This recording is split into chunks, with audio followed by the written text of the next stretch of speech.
Hello friend, तो Tata steel का जो कंप्लायंस अप्रेंटिसशिप ट्रेनिंग वाला जो एग्जामिनेशन हुआ था और उसका रिजल्ट भी आ चुका है और उसका अभी जो डॉक्यूमेंट वेरिफिकेशन चल रहा है, तो इससे रिलेटेड काफ़ी सारे जो है वो क्वेरी दोस्तों का आ रहा है कमेंट बॉक्स में कि सर ये ट्रेनिंग जो है, ये अप्रेंटिसशिप जो है वो हमें करना चाहिए या नहीं करना चाहिए। ठीक है, इसमें क्या सैलरी होगा और सबसे बड़ी बात ये परमानेंट होने का इसमें कितना चांसेस है। ठीक है, हम ट्रेनिंग कर लेंगे, कहीं ऐसा तो नहीं फिर निकाल दिया जाएगा, या कितना परसेंट जो है वो हमें परमानेंट होने का चांसेस है। ठीक है, तो इन सभी इम्पोर्टेंट चीज़ों को इस वीडियो में हम लोग समझेंगे। ओके, तो चलिए वीडियो को करते हैं स्टार्ट। तो देखिए, सबसे पहला हम क्वेश्चन जो ये आता है सैलरी से रिलेटेड कि ये जो अप्रेंटिसशिप होगा वो इसमें कितनी सैलरी मिलेगी। तो देखिए, गवर्नमेंट अप्रेंटिसशिप नियम के तहत हर एक कंपनियां जो है, ठीक है, जो अच्छी अच्छी कंपनियां हैं वो अप्रेंटिसशिप करवाती है, जिसमें से टाटा स्टील भी करवाती है। ओके, तो टाटा स्टील जो ये अप्रेंटिसशिप ट्रेनिंग करवा रही है, तो इसमें ट्रेनिंग के दौरान चाहे कितना भी समय के लिए हो, तो ट्रेनिंग के दौरान कुछ स्टाइपेंड जो है वो देती है। ठीक है, यानी कि कुछ सैलरी होती है।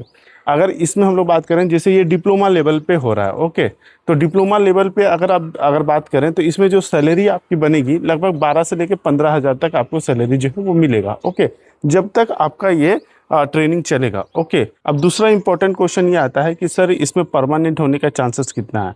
तो देखिए, जब आपको मेल आया होगा आपको डॉक्यूमेंट वेरिफिकेशन और मेडिकल टेस्ट से रिलेटेड, तो उसके नीचे में नोट करके एकदम सिंपली लिख दिया गया है। ठीक है, इसका मैं स्क्रीनशॉट भी सामने दे रहा हूँ।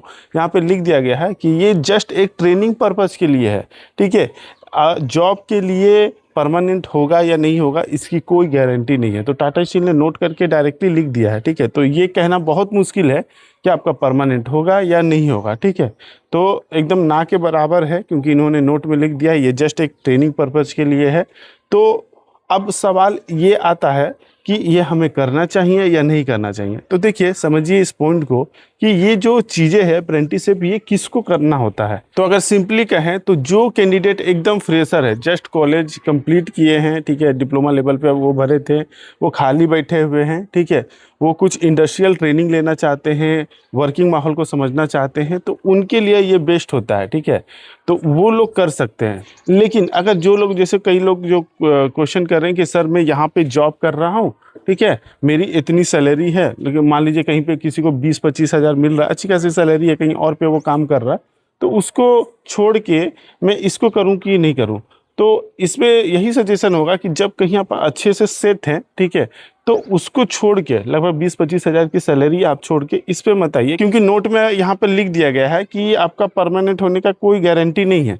तो ऐसा हो सकता है ना कि अगर मान लीजिए आप ट्रेनिंग किए 1 साल, फिर उसके बाद आपको मान लीजिए निकाल दिया गया, तो फिर उसके बाद आप क्या करेंगे, तुरंत तो जॉब मिलेगी नहीं, तो वो थोड़ा रिस्क हो जाएगा।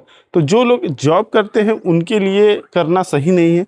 जो लोग फ्रेशर एकदम बैठे हैं, एकदम नए कैंडिडेट हैं, ठीक है, जस्ट कॉलेज से निकले हैं, तो उनको जो है वो अप्लाई कर सकते हैं, उसको ज्वाइन कर सकते हैं। ओके, तो यही हो गया आज के वीडियो में, जो कि एक इम्पॉर्टेंट डाउट जो है वो बन रहा था, काफ़ी सारे के दोस्तों का क्वेश्चन आ रहा था। ठीक है, बाकी और भी कोई डाउट है तो कमेंट बॉक्स में पूछ सकते हैं। ओके, बाकी इससे रिलेटेड, टाटा स्टील से, जॉब से रिलेटेड, अप्रेंटिसशिप से रिलेटेड कई सारे अपडेट जो है वो चैनल पे आते रहते हैं।